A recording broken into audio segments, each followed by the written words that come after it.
Today, I'm heading to Cleveland, Ohio, USA, the birthplace of rock and roll. I'm here to work with the team at West Park Barbershop and hang out with the owner and multi-award winning master barber, Patrick Burke.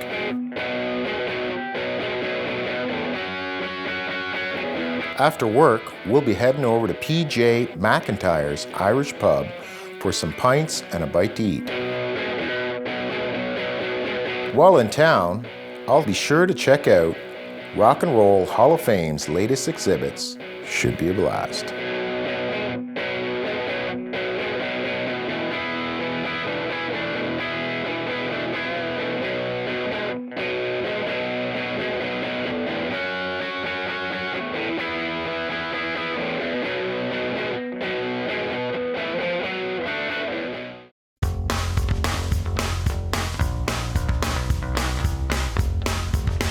Back in 2008, I opened the first head shop barbershop in St. Catharines, Ontario, Canada. As a master barber, I take great pride in my profession. As a craftsman, I have a good sense of the kind of service most men seek, at least in my hometown. Now I'm curious to explore and see what's happening in different barbershops around the world.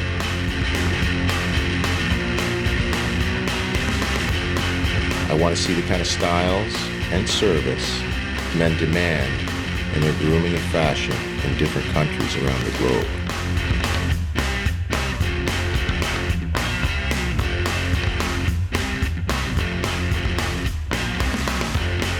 My name's Cedric Small, and I'm the Global Barber.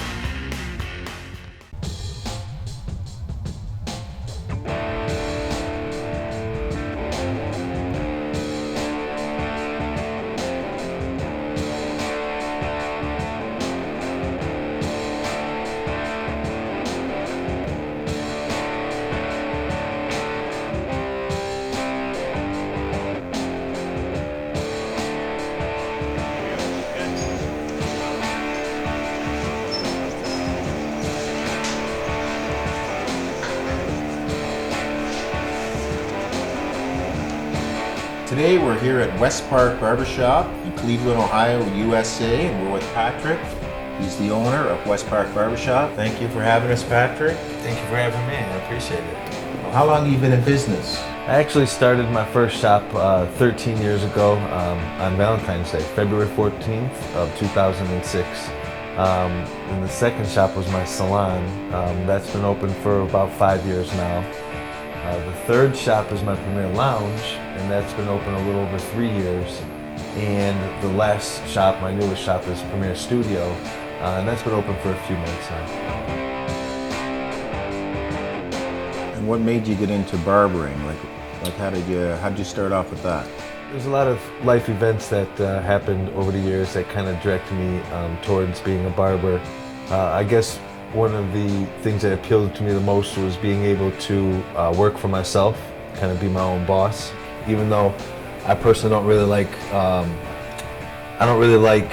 running my shops with a boss-like mentality. I'm more of like a co-worker, like we're all in this together kind of thing. So I always even feel uncomfortable sometimes when my staff introduces me as a boss, you know. So really I just kind of put myself on the same playing field as everybody else. Did you have to work hard at the first, or was it busy? Was there a demand for barbering at that time? I opened up the first shop with a gentleman, my buddy Zach, and Zach was kind of like a bit of a neighborhood legend at the time, so a lot of people knew him and he had a bit of a following. I myself didn't have necessarily the following that he had to start, so I kind of had to really prove myself. But I was able to kind of pick up a little bit of his overflow, as well as part of my childhood and the way I was brought up and raised. I always had good connections and didn't really burn no bridges over the years. So going into this business, I had a lot of support from family and friends and people locally that were willing to try to do whatever they can to help see me succeed. Not even just like in the barbershop, but even when I first started, just in barbering itself.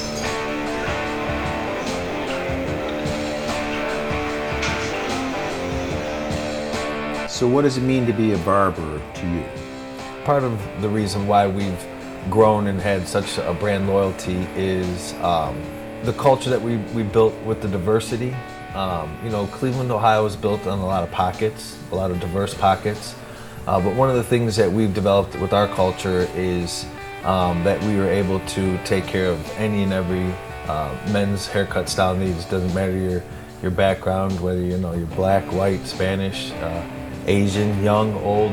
Barbering means a lot to me, and I understand the importance of mentorship in barbering.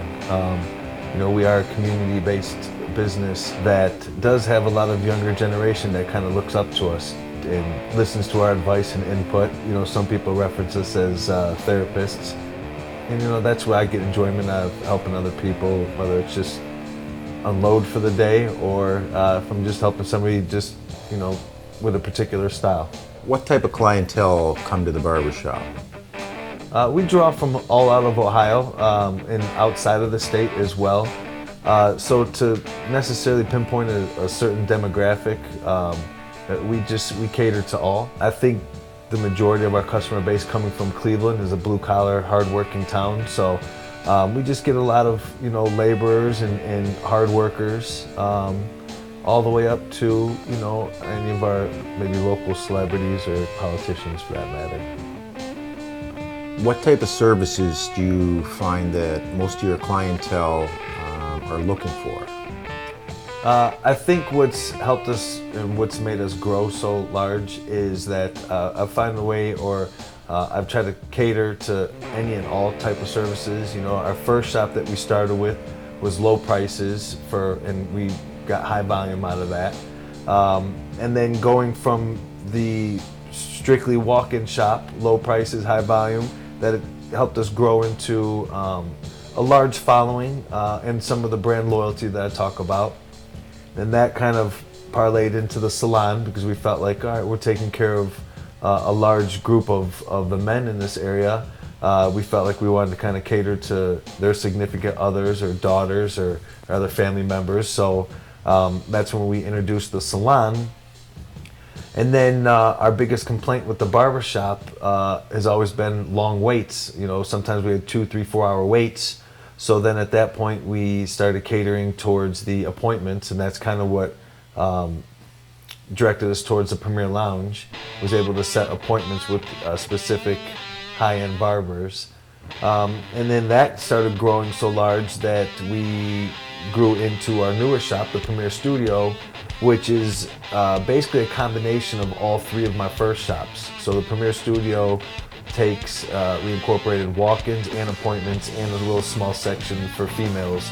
So all of what's in the West Park, the first 3 shops, our 4th shop and our franchise model shop is a combination of all 3 of them in one. What are some of the changes that you've seen in barbering in Cleveland since you started out? Since I started out, so not necessarily in Cleveland, just in the industry itself. I guess one of the biggest changes that we've come across is the power of social media, and to see the impact that social media has had on my industry.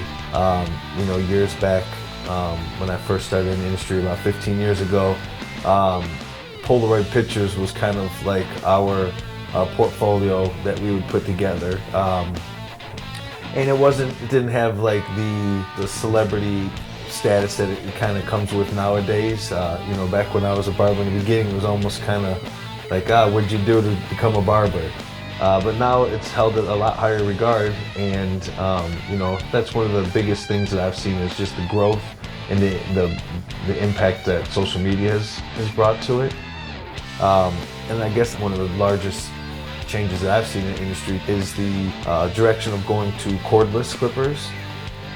Initially when I started 15 years ago, they were trying to do some cordless clippers, and the battery life just didn't really last long and it wasn't very powerful enough. Over the last few years, they've developed the lithium-ion battery, which actually now powers clippers almost as powerful as they would be with cords.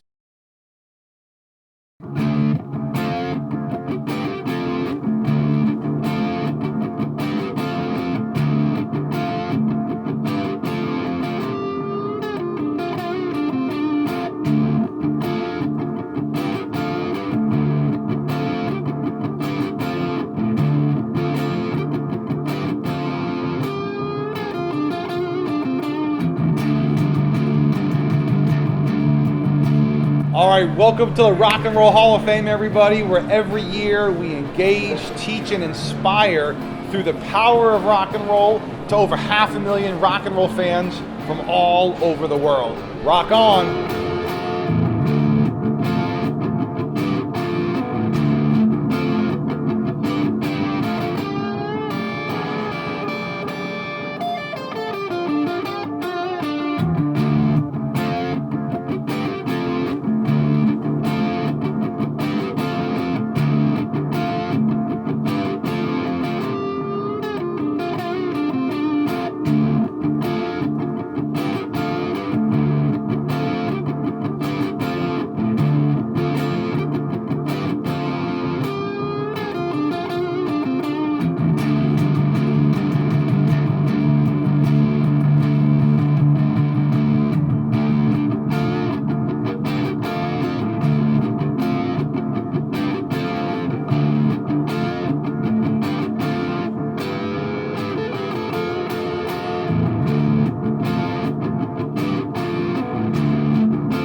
Your shops look amazing, like unbelievable. Did you get someone to come in and help you, or is this something you did on your own? So for the first shop, it took a lot of together as a group with my staff that we had at the time. We all kind of took everybody's input on it, and we kind of picked certain colors and sort of like the theme. You know, with our traditional old school sports kind of style barbershop. Then when I got into my salon, I'm colorblind. I'm probably the only salon owner in the world that's colorblind. So when we got into the salon, I kind of leaned more on the ladies, like, hey, you know, we're gonna need your ladies' point of view on what kind of color, you know, we're gonna go with this, that, and the other. And we did that, and the salon came out nice. The Premier Lounge is the first shop that I just took full control over and wanted to do my own thing. So being colorblind, I couldn't really see necessarily the colors, especially because we're doing like the browns and like the vintage kind of look. But I knew that's exactly what I wanted, was like a vintage, old school, kind of like an Irish kind of theme for it. So when I was looking for colors, I'm like, well, I need a light color. And I was looking at this board and I found something that was light, and I grabbed it and I looked, and it was Irish cream. And I was like, all right, sold. And I was like, I need like a kind of like a gold kind of style color to kind of tie this stuff in. And I started looking, I seen one that kind of like felt like it looked good, and I grabbed it and it was antique gold. So I'm like, that makes it easy too. And then I just found the brown is called chocolate brown. So when I was picking out the colors for upstairs, I was kind of leaning more on just fate guiding me through it.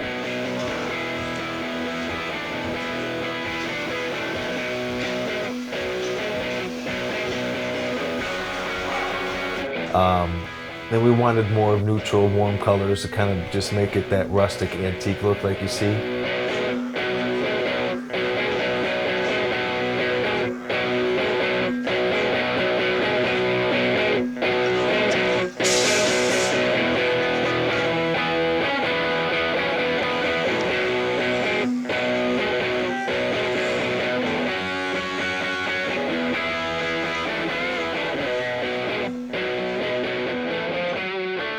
And then the newest shop, the Premier Studio, I wanted to combine antique style, old school barbershop vibe, but with like a modern, clean, fresh kind of look.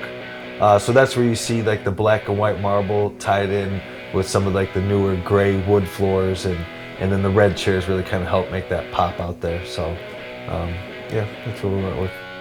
What's it like here in this area for other barbershops? Is there a barber community? Do people support each other? So Cleveland's huge with barbering right now. It really is just within a 10-mile square radius, there's probably at least 50 barbershops. We're recognized as the top brand around. There are a couple other highly respected competitor barber brands around here. But we also have a community, Cleveland Barbers. A friend of mine, Ramon, top of the line, he started a Cleveland Barbers community that kind of helps tie in all of the barbers. I help play a part in that and trying to bring the city together. I host an event for the Major League Barbers. I'm the Cleveland rep for Major League Barbers. So we bring in a show to the city and try to bring in other educators and vendors from outside of the state. I'm on a team with all the other top artists in the industry. So we're able to try to capitalize on that and bring some of the education from outside of Cleveland, whether it's West Coast or, certain areas, and bring in different educators to bring in different styles and different looks to our area as well. Do you have any female barbers that work for you in the barber shops? I do. I do have female barbers that work for me.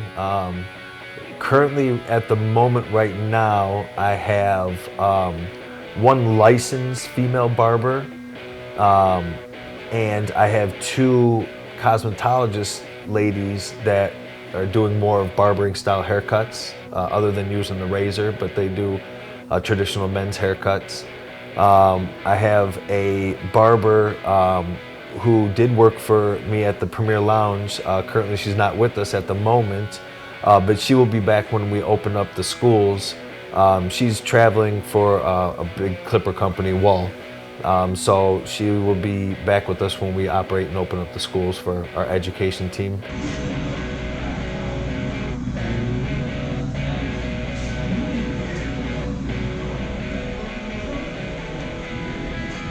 After the end of a busy week, everybody's gone out, you're the last, you're locking up. Do you ever have those moments where you look back, or what's that feeling? To be honest with you, I don't feel successful yet. So I'm not where I want to be. I don't feel like I'm at what I'm capable of doing. I'm just turned 40 a couple days ago, and I have the 4 shops, so I guess I'm proud of the hard work I put in over the last 10 years, but I don't really feel successful, and I don't know, nothing yet. My grandma, she's always like, oh, my grandma's the old Sicilian lady. She said, oh, I'm so proud of you, I'm so proud of you. And I'm like, Grandma, thank you, but there's really not anything to be proud of. I just did what I was supposed to do. I got up every morning, I went to work, I worked the best I possibly could, I worked as hard as I possibly could. And then, it kind of started growing from there, and I was able to mentor certain guys. But I didn't do anything special, I just worked hard, that was really it. So I think for that reason, I don't really feel successful yet.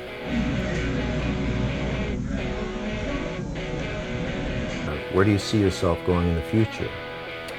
Well, the direction that I'm going towards, where I feel like I will hit that level of success, is my next move is to I want to open up my own barber school.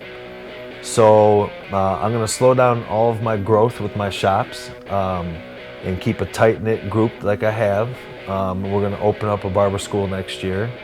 Some of my barbers that have been with me a long time, like my general managers and management, will transition over into instructors, and we'll instruct at the school. I plan on doing that for a couple years, and once I get the full operation down with that, then I plan on opening up my franchise and putting these barbershops in different areas all through the state. So my ultimate goal over the next 10 years would be to have like 2 schools and 10 more shops, I think, ideally. And then when that will also increase my supply company and my t-shirt company and everything else that I have kind of going with it. And I also want to kind of develop my own brand of product line too, that I will start through the schools and through all the shops. So I'm excited about kind of growing into our own product lines as well. Thank you for having us. I love your shops, amazing, like hands down, unbelievable. I You know, appreciate that. the buzz when we came in today, I wasn't expecting that, and you know the guys were saying it's not even that busy. Yeah. But when I walked in, I thought it was on fire. Like the way it's decorated, the vibe, meeting the barbers. What an experience to have you, like to be able to work with you, work with your crew. Amazing barbers, hands down. I very much appreciate that. You know, I was excited when you reached out to us. We were honored that you guys chose us to represent your Ohio episode. And my staff and us, we all are very passionate about what we do. So we look forward for others across the country and world to be able to see what we're doing here in West Park. Thanks for having us. Thank you, man. I Thanks. appreciate it. It was an all- honor. Yeah, same here, man. Please come check us out at westparkbarbershop.com, or you can see us on our Instagram handles at Patrick_Loyal, or any of the shops, which is West Park Barbershop, West Park Beauty Salon, West Park Barbershop Premier Lounge, and West Park Barbershop Premier Studio. Thank you.